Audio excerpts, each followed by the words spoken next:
Welcome to the public meeting for the Tijuana Estuary Tidal Restoration Program 2, Phase I, Draft Environmental Impact Report, Environmental Impact Statement. My name is Chris Peregrine, manager at the Tijuana River National Estuary and Research Reserve. On behalf of the project partners and team members, it is my pleasure to welcome you all to this meeting.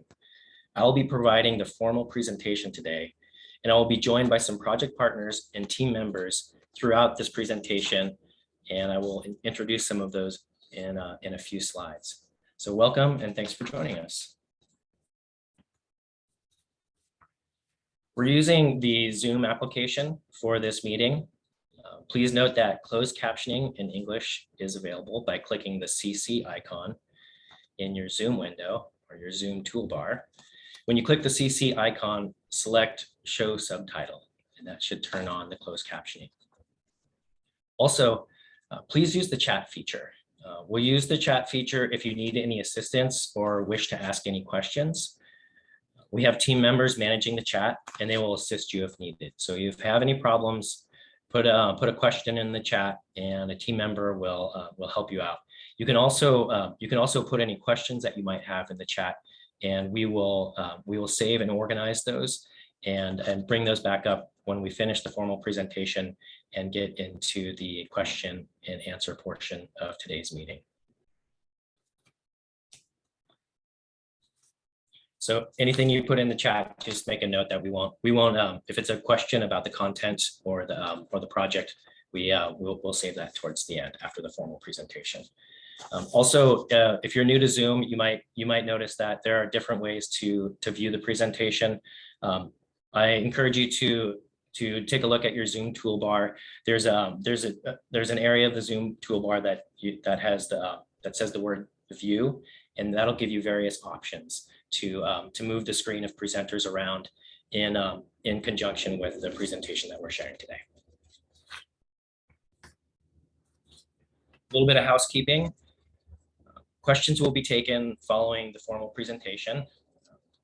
During the formal presentation, all participants will be on mute. Please remain on mute through the presentation. You will have an opportunity to take yourself off mute during the question and answer period, and we'll address how to do that a little bit later on in this presentation. The presentation is being recorded, and it will be posted on our website at turner.org.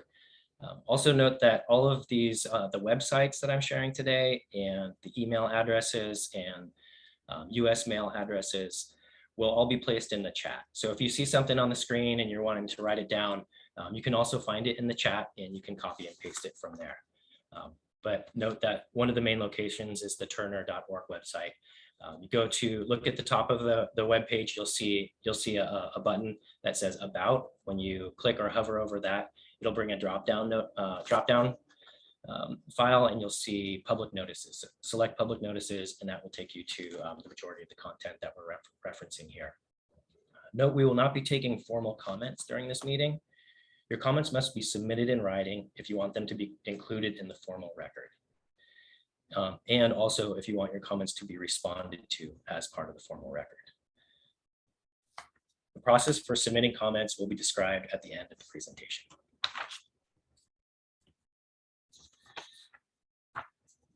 The meeting is scheduled from 1 to 3, and we plan to spend about 45 minutes on the formal presentation, which I'll be providing now. This presentation will include meeting objectives, project history, purposes and objectives, restoration alternatives and associated impacts overview, the environmental review process, including where to review the draft EIR, EIS, and how to provide your comments. It will also include next steps in the EIR, EIS process. And again, we will address any questions with the remaining time after this roughly 45-minute presentation is provided. Also note that we're providing an additional meeting today at from 6 to 8. So this meeting will be repeated. And if you can't attend the full meeting right now from 1 to 3, you can also log on from 6 to 8 and catch us then. The lead agencies for the California Environmental Quality Act, or CEQA, is California Department of Parks and Recreation. And the lead agency for the National Environmental Policy Act, or NEPA, is the U.S. Fish and Wildlife Service at the Tijuana Slough National Wildlife Refuge. Note that the NEPA, the effort is also includes a NEPA coordinating agency, which is the U.S. Army Corps of Engineers. A bit more on introductions here. The TETRP II Phase I project partners include the Tijuana River National Estuary Research Reserve, the Southwest Wetlands Interpretive Association, the California Wildlife Conservation Board, and the California State Coastal Conservancy. Additional project team members include Nordby Biological Consulting, Anchor QEA, as well as AECOM. So earlier I referenced that there are some of the project partners and team members are joining us today in this meeting. And they will be available during the question portion of the meeting. And they are also helping to support and run this meeting. These members include Andy Ewan, Vicki Touchstone, and Brian Collins from the U.S. Fish and Wildlife Service, Chris Peregrine, myself, Lorena Warner-Lara, and Maria Ahmad from California State Parks, Maida Winter and Jeff Crooks from SWIA, Chris Nordby from Nordby Biological Consulting, and Cindy Kincaid from AECOM.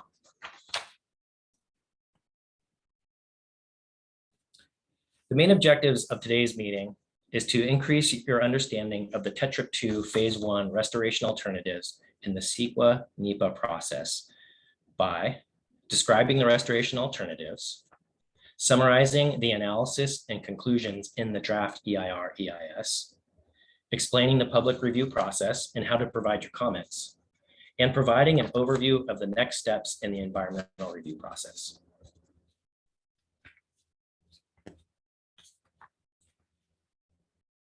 The Tijuana Estuary Tidal Restoration Program 2 Phase I, also known as TETRP II Phase I. The significance of the name incorporates the history of the project.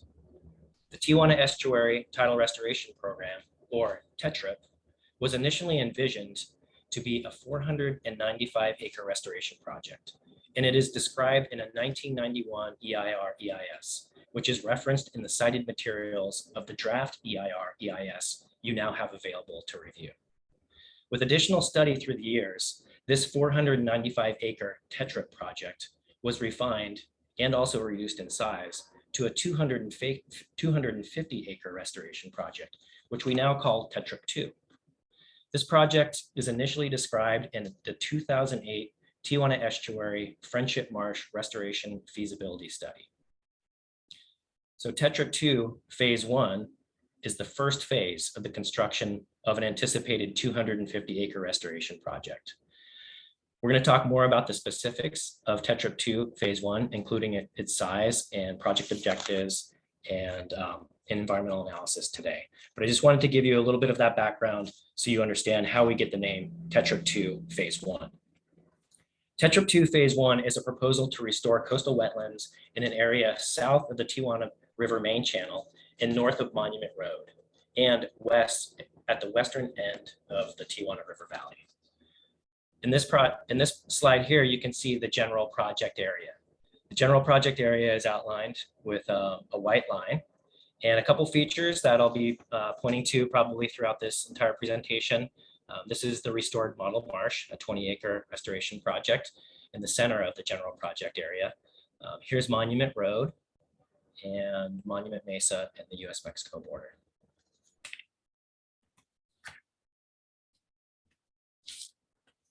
Most of the project site occurs within Borderfield State Park, managed by the California Department of Parks and Recreation. The northernmost portion of the site occurs within the Tijuana Slough National Wildlife Refuge, managed by the U.S. Fish and Wildlife Service. In this image, you can see the project area set within the boundaries of Borderfield State Park, as well as the Tijuana Slough National Wildlife Refuge. So here in this image, you see the general project area, and then this border here indicates Borderfield State Park, and this border here indicates the Tijuana Slough National Wildlife Refuge.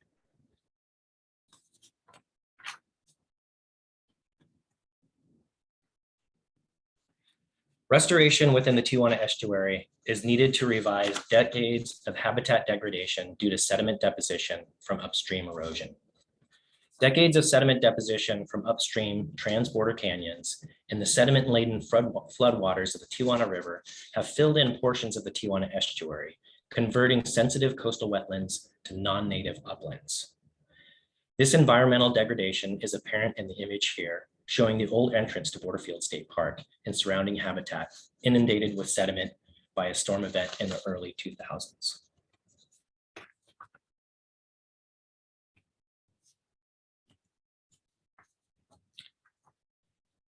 The Tijuana Estuary has experienced extensive loss of coastal wetlands since the mid-1800s, including a 50% decrease in subtidal and mudflat habitat and a 42% decrease in salt marsh vegetation.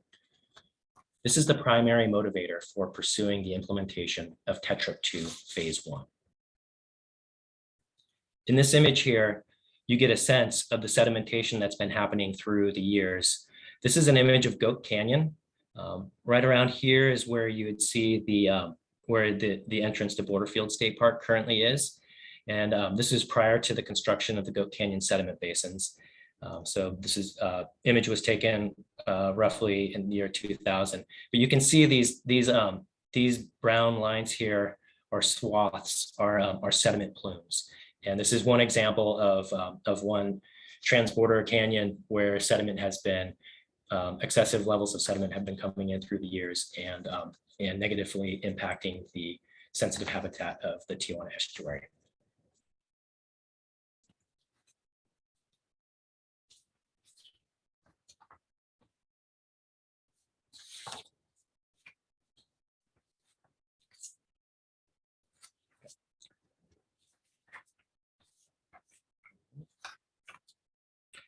TETRP II Phase I builds on the success of other projects in the Tijuana River Valley, including the restoration of the 20-acre model marsh and construction of the Goat Canyon sediment basins. So here in this slide, you can see this is the 20-acre model marsh, which was constructed in 2000. And then here you see the Goat Canyon sediment basins constructed in 2005. So TETRP II Phase I builds upon the success of these earlier projects. The purpose of the project is to restore a portion of the southern arm of the Tijuana Estuary to intertidal wetlands and associated native uplands consistent with the Tijuana Estuary Friendship Marsh Restoration Feasibility Study of 2008. So that's a feasibility study that I referenced earlier in the presentation, and you can get the full reference to that in the citations portion of the draft EIR EIS, which is available to you now. The project is needed to address ongoing degradation of coastal resources and its effect on essential habitat for listed species, migratory birds, fish, and other aquatic organisms. The project is needed to improve water quality and habitat quality by increasing tidal prism. And the project is needed to maintain continuous tidal exchange and a healthy wetland ecosystem by removing sand from the closed river mouth on an as-needed basis.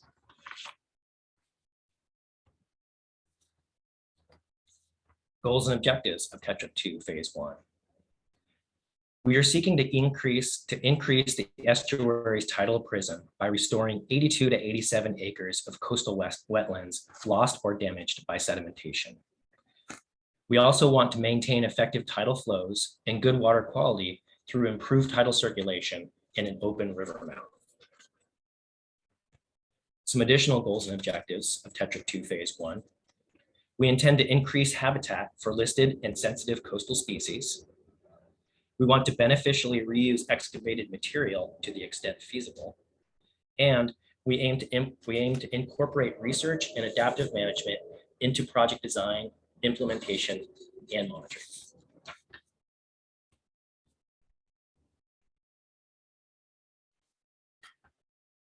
A bit about developing a restoration plan. Project design considerations include the following. Restore coastal wetlands while preserving areas of native upland and wetland habitat. Protect and/or enhance native habitats in and around the model marsh. And establish upland areas to protect marsh habitat from future sedimentation. Also, to to minimize impacts to visitors and residents. This slide, you see an image of the project. And you can see here, if you can see my cursor here in the kind of the center of the image, you see a green, you see the outline of a green, sorry, I lost my cursor. You see the outline of this green area that's outlined this is the intended restoration area. Here you see the model marsh. This area here, I'll talk a little bit more about this in future slides. It's enhancing an existing tidal channel. And we also have a staging area proposed here. It's a triangle. And then also a beach placement area for beneficial reuse of appropriate material. We're going to have a few more slides that get a little bit closer and a bit more in detail into the project area.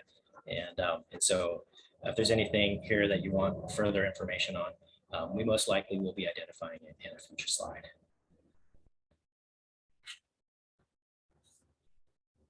Taking a closer look here at the restoration plan. Through this project, we propose to restore 82 to 87 acres of coastal wetlands, native uplands, and transitional habitat.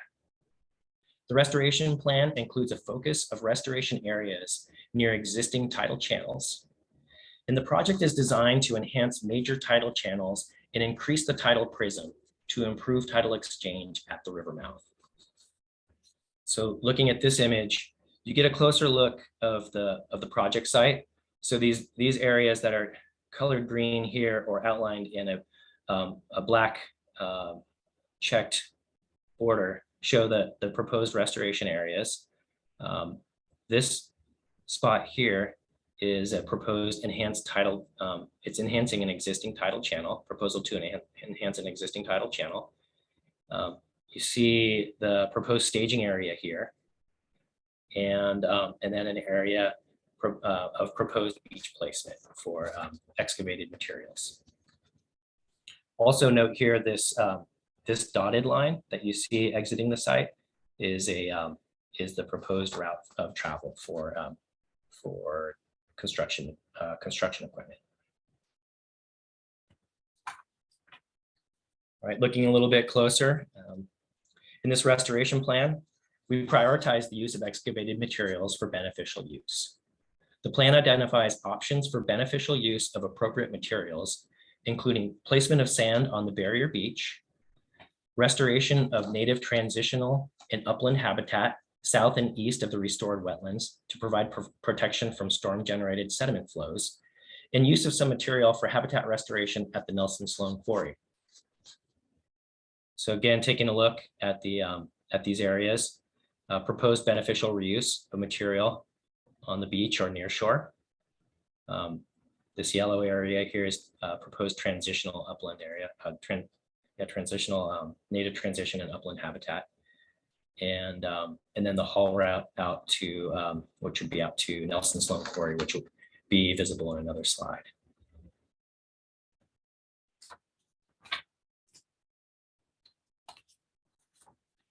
The restoration plan includes design features to minimize impacts to visitors and residents. Some of these design features include construction is limited to 7 a.m. to 7 p.m. Monday through Saturday.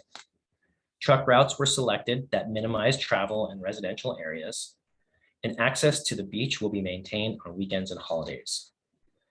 The dotted red line here depicts the truck routes to be used for hauling excavated material off-site to the Nelson Sloan Quarry, landfills, or other destinations.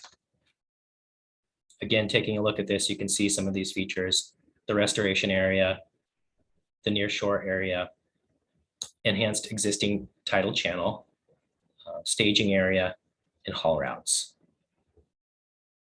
And then over here, you can see the location of the proposed Nelson Sloan Quarry project, which is a separate project, but is connected to this project, where the material excavated from TETRP II Phase I could also go to the Nelson Sloan Quarry to restore habitat and landform at that location.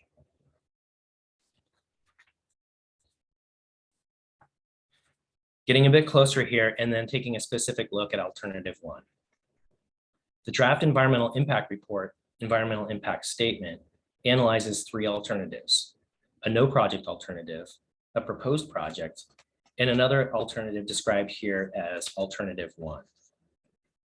Alternative 1 is a proposal to restore 75.2 acres of intertidal wetlands and 11.6 acres of native transitional and upland habitats, while also preserving 0.5 acres of adjacent native transitional habitat. Taking a closer look at this slide, you can see probably now are recognizing the outline of the proposed project. And so keep in mind, this is alternative 1. And we're going to be looking at alternative 1 and the proposed project in detail. So some things to pay attention here are looking at the colors, which also correspond to numbers. And you can look in the legend here. You see the colors in the legend, and these are depicting the proposed habitats that the restoration will result in. And then also taking a closer look here, this is the tidal channel that would be enhanced.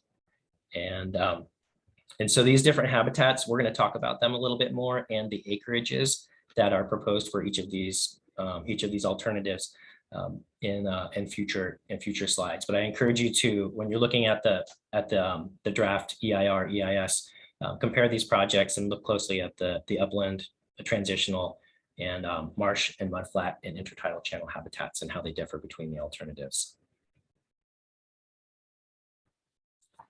This is a slide that's depicting pretty much the same thing that you saw on the previous slide, but it's showing you the acres of the different habitats proposed for alternative 1. So the slide offers a closer look at the restoration and preservation details of alternative 1. These habitats and the associated acreages correspond to the previous slide. You see here an alternative 1 includes components to restore 68.4 acres of coastal wetlands, including 18 acres of mudflat habitat, 15.6 acres of low salt marsh habitat, and 34.8 acres of middle to high salt marsh habitat. Alternative 1 also includes components to restore 6.8 acres of intertidal channel and 11.6 acres of native transitional and upland habitat. Alternative 1 also includes components to preserve 0.5 acres of existing transitional and native upland habitat, generally to the north of the proposed restoration footprint. So we can go look back at the previous slide, and you can see that the habitats that are in the legend and then depicted in the image there, you can go to the next slide and then see that these are the acreages, proposed acreages of those habitats for alternative 1. This slide provides some additional detail on the restoration components of alternative 1, including increase of tidal prism by 1.5 million cubic feet, facilitate tidal exchange with one connection to the South Beach Slough and one connection to the Old River Slough. I'll point those out as soon as I run through these next few points. Alternative 1 also includes excavation of 585,000 cubic yards of material to create the wetlands, and use of 5,000 cubic yards to create areas of transitional upland habitat south and southeast of the restored wetlands. It also includes transportation offsite and/or beneficial reuse, such as beach nourishment of the remaining 580,000 cubic yards of material. So pointing out specifically here, we talked about the tidal connection, one tidal connection with the South Beach Slough. So that's right here. This is the South Beach Slough, and here's the tidal connection that would be created there. And then one tidal connection with the Old River Slough. So here's the Old River Slough, and you can see the tidal connection, which is proposed to be created right there.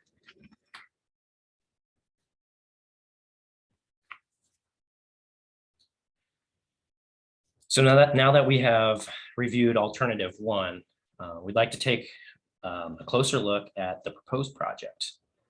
The proposed project includes components to restore 67.9 acres of intertidal wetlands and 14.6 acres of native transitional and upland habitats, while also preserving 4.6 acres of existing native transitional habitat.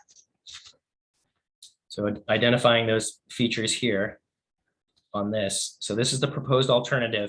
It looks similar in a lot of ways, but there are some important differences. And a lot of those important differences are related to the acreages of proposed habitat.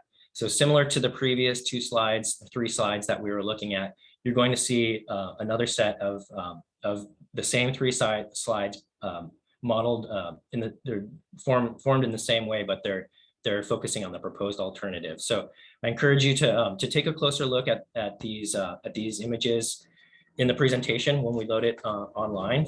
You can look at it again, or you can look at this in the draft EIR EIS, and you'll see these proposed wetland habitats and where they're proposed in the restoration and the acreages associated with them.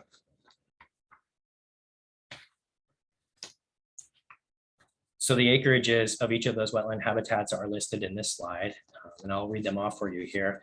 The proposed project includes components to restore 62.8 acres of coastal wetlands, including 6.4 acres of mudflat habitat, 22.9 acres of low salt marsh habitat, and 33.5 acres of middle to high salt marsh habitat. The proposed project also includes components to restore 5.1 acres of intertidal channels and 14.6 acres of native transitional and upland habitat. The proposed project also includes components to preserve 3.5 acres of transitional and native upland habitat east of the model marsh and 1.1 acres in the northern portion of the project site. So again, you can go back and forth between these two slides, and you can get a sense of looking at these acreages and then finding them in the legend here on this image, and then looking for them where they are proposed to be restored in the project footprint.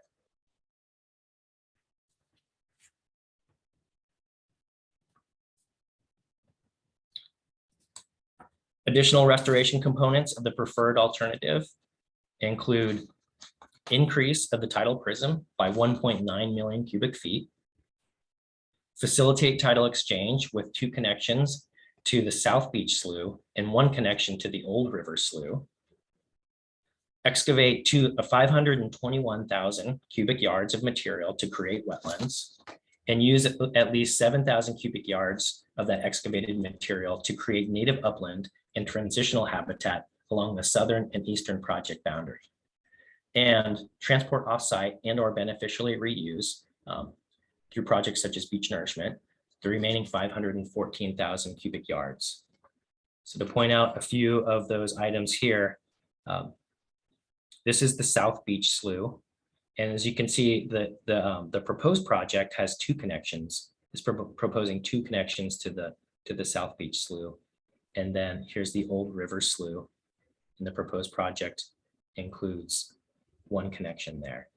And then also looking to the south and the east of the project, you see that this area is the transitional habitat, proposed transitional habitat.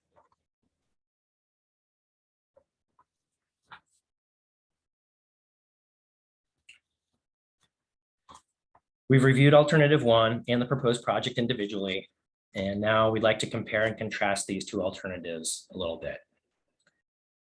There are outcomes common to both alternatives, including restored coastal wetlands supported by a network of intertidal channels connected to the South Beach Slough and the Old River Slough, increased wetland and upland habitat values within the project site, increased habitat values within the adjacent model marsh, improved upland and beach habitat values through reuse of excavated materials to the extent practicable, increased tidal exchange and stability of the river mouth, and continued public access to the beach.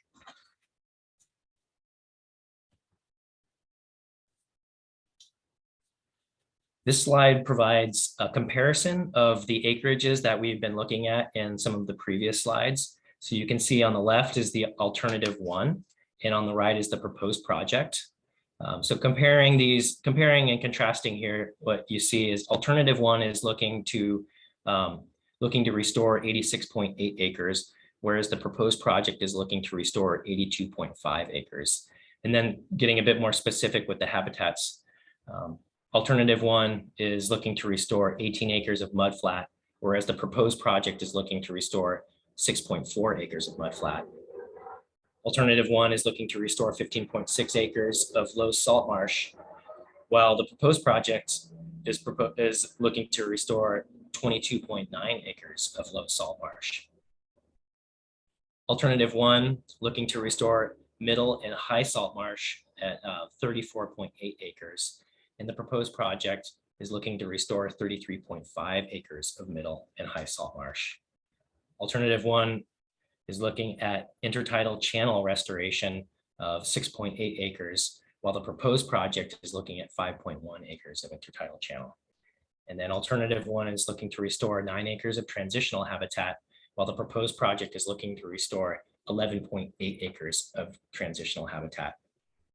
And alternative one is looking at restoring 2.6 acres of upland, while the proposed project is looking to restore 2.8 acres of upland.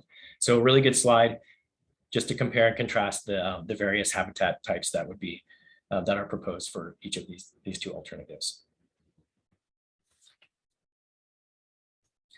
So now that we have spent some time reviewing the details of the proposed alternatives, we'd like to provide an overview of the environmental review process.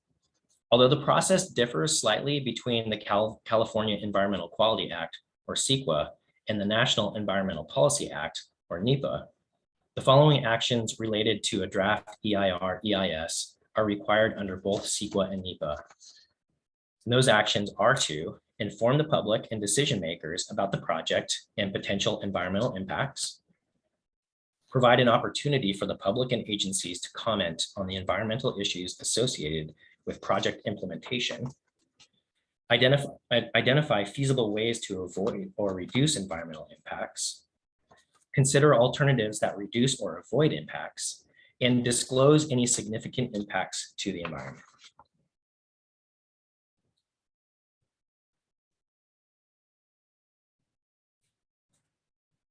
A draft EIR/EIS includes the following sections: introduction, project overview, alternatives, affected environment and environmental consequences, a cumulative impact analysis, comparison of alternatives, other CEQA and NEPA considerations, agencies and individuals consulted, a list of preparers, and references cited.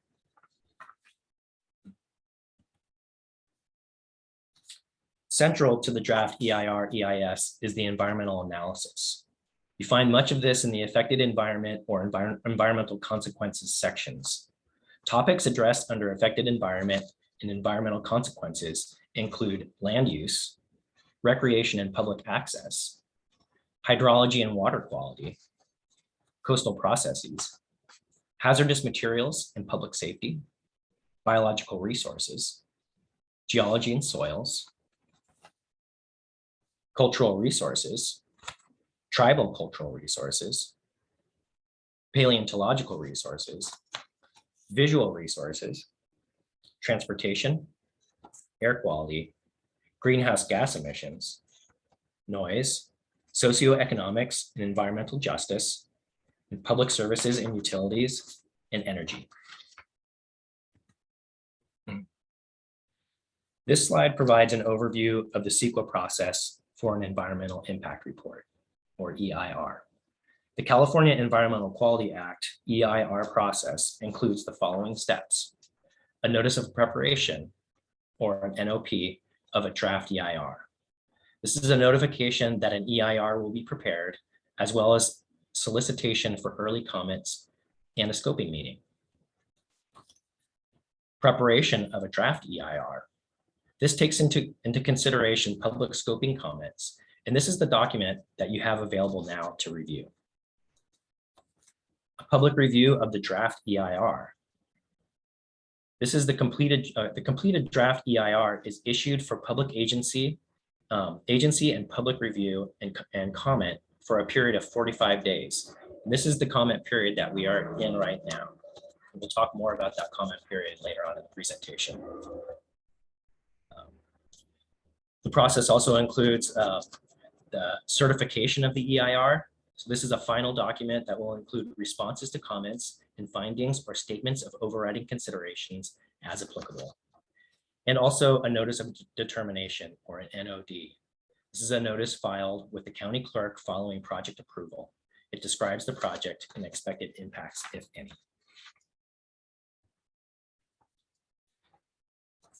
This slide provides an overview of the National Environmental Policy Act, or NEPA. The National Environmental Policy Act includes the following steps: a notice of intent, or NOI, to prepare an EIS, or an environmental impact statement.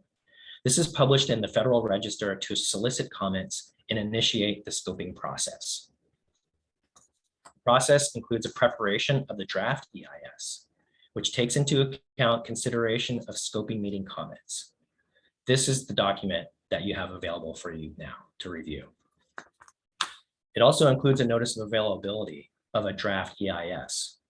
This is published in the Federal Register, and it initiates a 45-day public comment period. And this is the public comment period that we are in right now. The process involves responding to public comments and preparation of a final EIS, and the development of a notice of availability, an NOA, of the final environmental impact statement. Availability of final EIS is published in the Federal Register. It also includes a record of decision, or an ROD. And this is issued no sooner than 30 days after the notice of availability publication.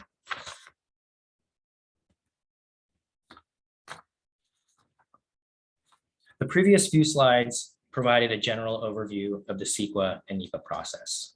Now we will focus more specifically on the CEQA and NEPA analysis and the process for the TETRP II Phase I project.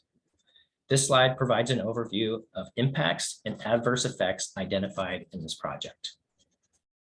For both Alternative 1 and the proposed project, under CEQA, impacts related to water quality, biological resources, and air quality would be significant and unavoidable during project construction.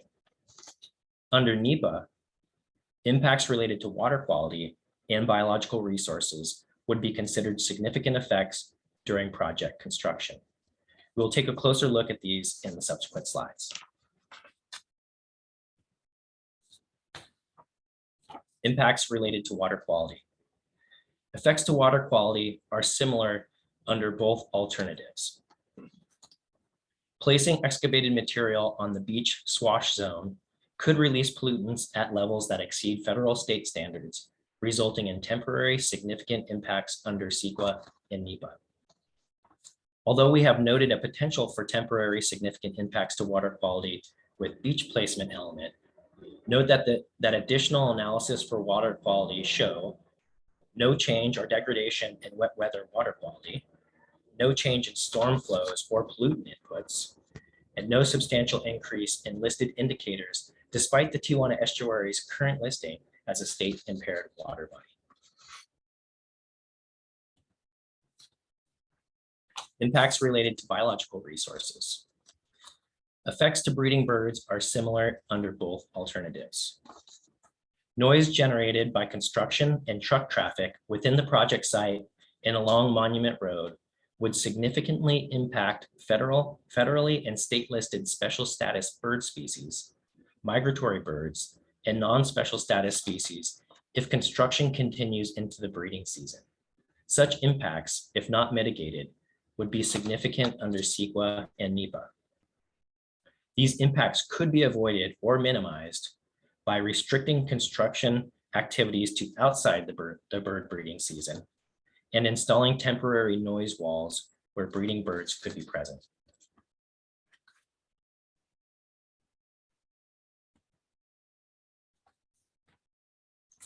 Impacts related to air quality.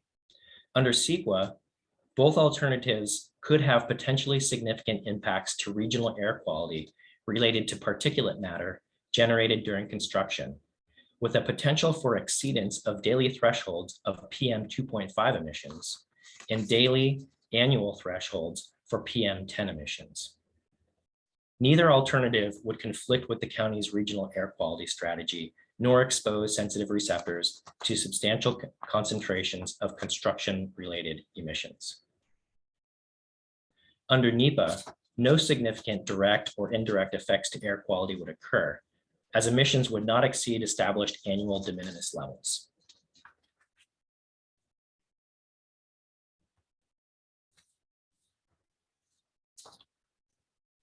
Less than significant impacts with mitigation.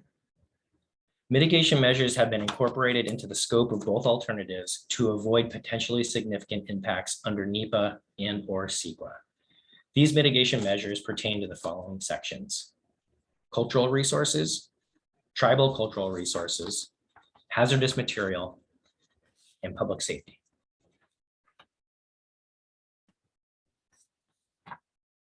No significant impacts related to recreation and public access. In both alternatives, the 0.5-mile marsh trail, which is a pedestrian-only trail, would be removed to accommodate wetland restoration. Eliminating the marsh trail is not considered significant under CEQA or NEPA, as the existing North Beach Trail will continue to provide a similar trail experience, including a connection to the beach via the South Beach Trail. In this image here, you can see the trail system, and this is the marsh trail, which is proposed for removal to accommodate wetland restoration. And then you see the North Beach Trail and the South Beach Trail and how those relate to the project and continue to provide access for the public through this area of the river valley and out to the beach.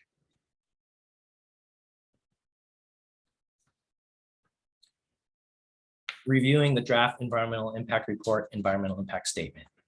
You can review the draft EIR, EIS online at the website listed here. This is the turner.org website. This website will be placed in the chat so you can find it there. Also note that go to turner.org and then you'll see about at the top of the homepage, and click that, and there'll be a scroll down which will provide an option for public notices. Once you select public notices, scroll down to the bottom, scroll down on that section until you find the section entitled Tijuana Estuary Tidal Restoration Program 2 Phase I. So that's one way you can find all of this material. Hard copies of the draft EIR, EIS are available for review at the following locations: the Tijuana Estuary Visitor Center in Imperial Beach, the San Ysidro Branch Library, the Imperial Beach Library, the State Parks Southern Service Center, which is in Liberty Station in San Diego, and the State Parks San Diego Coast District Office, which is located in Old Town San Diego State Historic Park. Addresses and phone numbers and office hours for all of these locations are available at the website listed here. This is the turner.org website, the same location where we are posting all of the information for this project. Remember to check hours before you go. Not all of these locations are open consistently 7 days a week. So please check the website and get the contact information for each of these locations, and make sure that the site will be open prior to going to visit. Also note that the hard copy at these locations is not available to take away, but it's available there for you to review while you are on site at that location.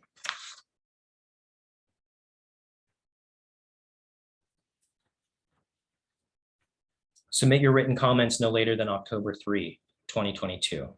So it's coming up where we got about another month here in the process. And a reminder that only written comments will be accepted as part of the formal record. You need to submit written comments in order to have your comments submitted and responded to as part of the formal record. You may use any of the following methods to submit your written comments. So we have US mail, and the address is listed here. This is addressed to Brian Collins, the U.S. Fish and Wildlife Service at the San Diego National Wildlife Refuge Complex. And this address is listed, will be posted in the chat, and you can find it at our website.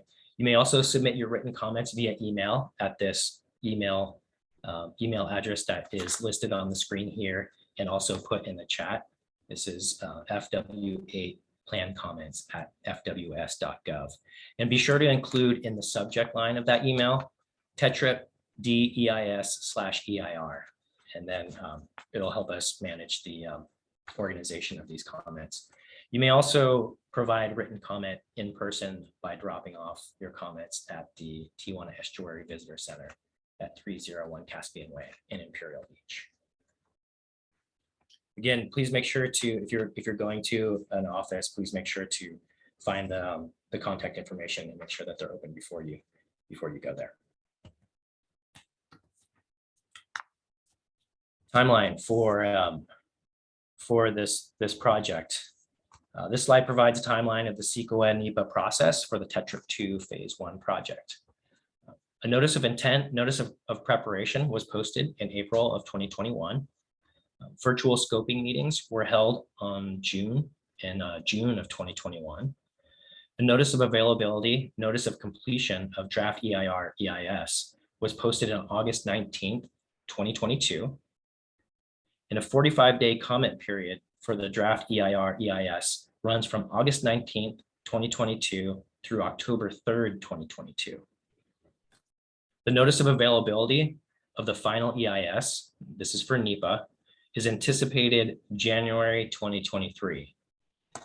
And the Deputy Director of Park Operations Review and Action, also known as the certification of the EIR, this is for the CEQA process, that certification is anticipated in January 2023 as well.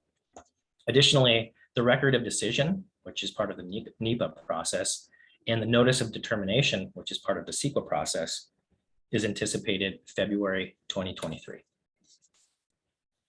Next steps in this project are the preparation of final designs and environmental permitting, and also securing funding for project implementation. So that concludes our formal presentation, and now we're going to transition into a period for question and answer.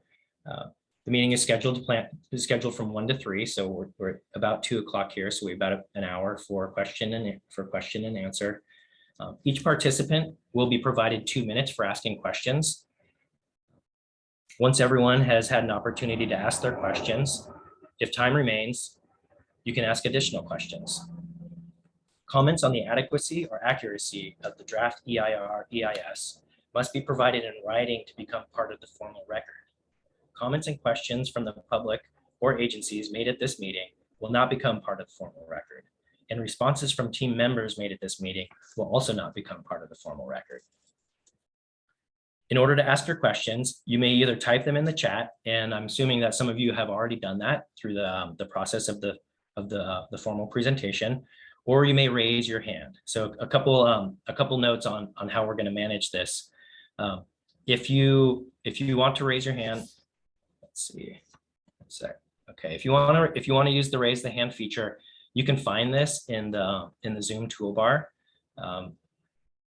So this slide here shows a location where you'd be able to find that, find the raise hand feature, and you can put your hand up. And we'll start with the questions that were previously placed in the chat, and then we will proceed to questions that people have by raising their hand. We have sort of part of the staff is here to manage the question and answer portion of this and help moderate and keep this organized. Maybe just a couple other points here to transition in here. If you're on phone, and so first of all, you're on right now. Everybody is on mute, and in order to speak, you're going to need to take your computer off of mute. The moderators, the team member moderators, can also take you off mute and then mute you after you're done. But keep that in mind to unmute yourself when it's time for you to talk, when you're called on to provide your question, and then mute yourself afterwards. Also, if you've raised your hand after you've been called on and you've made your comment, please lower your hand. So in that same place where it gives you an option to raise your hand, it also gives you an option to lower your hand. And if you lower your hand, then we'll know that you have provided your comment, and we we won't call on you again unless you have a second question and there's time for that. So with that, I'm gonna hand this over to Lorena Warner-Lara, who will be moderating the question and answer session. And just as a quick reminder before I hand it off there, each participant will get 2 minutes for asking questions. And once everybody's had an opportunity, we will, if there's additional time, we can address additional questions from participants here. And then also to note that this your questions and comments here will not be part of the formal record. You need to submit that in writing in through the avenues that I had presented previously, and we'll follow up on that procedure after the question and answer period. And with that, I will hand it off to Lorena. All right, we have a question from Jim Pugh. Jim, nice to see you on the Zoom. I'm going to ask you to, unmute. Okay, yeah, I was just wondering if you've sort of projected into the future what each of these alternatives will look like after, say 25-year periods up till sometime like 2100, just to see if you still have a good mixture of habitat types, as sea level rise occurs and as additional sediments come from the watershed. It seems like that would be something that you'd want to be able to look at to evaluate which alternative you would want to select. That's all. Thank you, Jim, for your comment and question. I'm going to pass this over to Cindy Kincaid, who's with AECOM, who's the consultant on the project.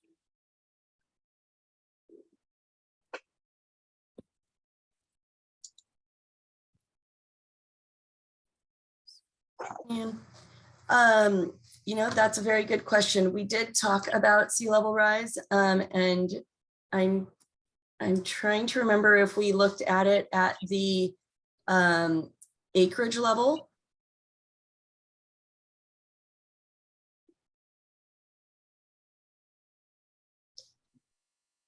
Sorry, I'm skimming right now. If anyone else knows the specific answer, that would be fantastic. From a CEQA NEPA standpoint, we don't necessarily look at impacts associated with sea level rise, but the modeling did take into account various sea level rise horizon years. I think it was 2065 and 2100. And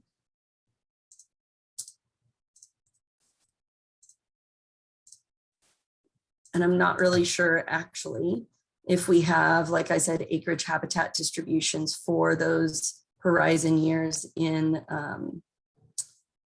for this project. Hi, this is Chris. David, yeah. This is Chris Nordenby. Can you hear me? Yes, Chris. Yes.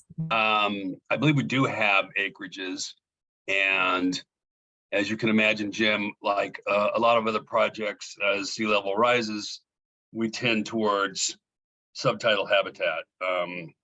The proposed project, because it's higher, is a little more resilient than the other alternative, which was mud flat and low marsh, but both convert by 2100 into primarily subtidal habitat. Mm. Yeah, and I can just add a little bit to that too. This is Jeff. Some of what we did in here is also there are time frames associated with it, nominally, associated with sea level rise on the open coast, but we also recognize that there would be sedimentation and elevation increases in the marsh itself, and so some of this is framed in terms of relative sea level rise in the marsh system, and that when the relative amount of sea level rise occurred in the marsh would probably be later than it would occur on the open coast or in the built environment where marshes aren't keeping up. So that there is that language in the document as well.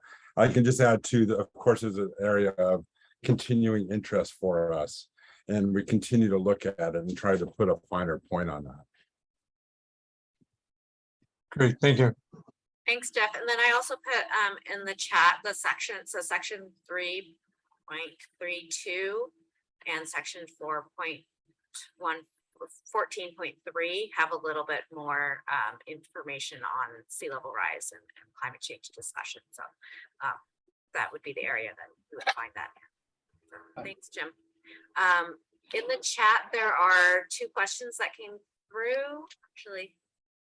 But yeah, and so first from James Peeler says, why does the project not extend into the main Tijuana River channel? So I think either Cindy or Chris Nordby, if you want to take a stab at that question. Yeah, I'll start. Going back to the original EIR EIS that was done in around 1990, we've done extensive hydrodynamic modeling of both the river and the tidal processes, and have identified what we call an effective and ineffective flow area based on the 100-year flood event. So the effective flood flow area is an area that's impacted by the 100-year flood event, and the ineffective area would still be inundated, but not to the same extent. So any project that includes components within the effective flow area would be essentially wiped out by the 100-year flood event. And so for that very reason, we have avoided restoration in the main stem or in the middle of the the estuary, because we can't guarantee that it'll persist. Now, in the feasibility and design study, which was done in 2008, we proposed a protective berm, much like you see at San Dieguito. In the 1991 restoration, they proposed what they called river training berms, which were very large structures, 60 feet high, thousands of feet long, to keep the river out of the restored marsh. And we decided, at least for this first phase, that we would abandon any kind of a protected berm and locate our restoration plan, our restoration in the ineffective flow area, so that we can have assurances that it will persist under the 100-year flood event. Thanks, Chris. We have another question in the chat from Mark Stevens that thanks for the presentation. What is the currently proposed schedule for final design, permitting, and project implementation? Thank you. And so I'm going to pass this off to Maida Winter. So Maida, you should be able to take yourself off mute.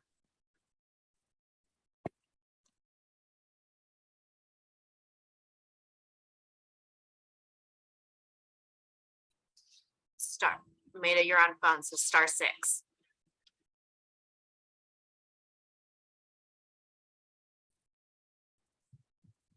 Okay, can you hear me now? Yes. Okay, great, thank you. This is Maida Winter with Southwest Wetlands Interpretive Association, SWIA. And the question about the proposed schedule for final design, permitting, and project implementation. Right now, as we complete this EIR/EIS process, the next phase of the project will be final design, engineering, and permitting. That's estimated to take approximately 24 months. And we are currently working with the State Coastal Conservancy for funding. They have expressed an interest in supporting the next phase. So we're in the process of preparing that grant application. So we should be able to transfer or go directly into that phase at the end of this phase, which we said was February. Our grant concludes in March on this particular phase of the project. So the next one hopefully would start in or around March 23rd or March 2023, going to March 2025. In the meantime, we will be working with Southern California Wetlands Recovery Project and other funders, both state and federal, to set the stage for implementation funding. So I would imagine the earliest we would see implementation start or construction start would be fall of 2025. Thank you, Maida. Mhm. If anyone else, I'm not seeing any more questions in the chat right now. So if you think of a question, you can either raise your hand in the Zoom, under the Zoom reactions, or you can type your question in the chat. And we will be here until 3 p.m. So if you are still formulating your question, we are here.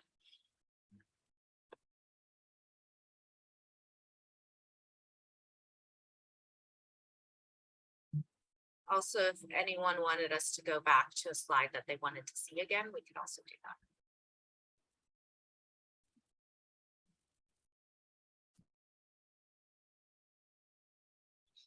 Just for curiosity, what's the cost, the anticipated cost of the whole project? Maida, I think you were prepared with that one. Okay, am I muted Yeah, now? I can hear you. Currently, when you say the entire project, if you're speaking of implementation, the next phase of our project will finalize many of the design and engineering details, and at that point, it will include an engineer's estimate. Obviously, this will be with the size of the project in the multi-million-dollar level, but I don't have a specific cost associated with it at this point. Thank you.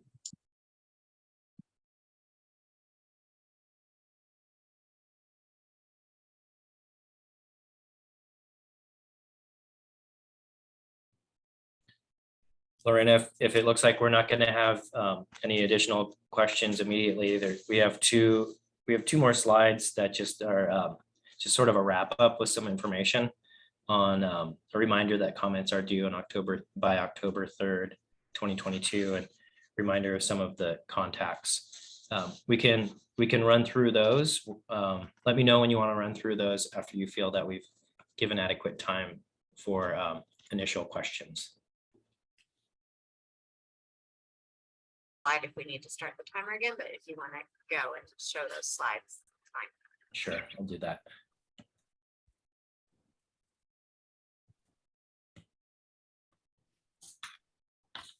A reminder that comments are due October 3rd, 2022.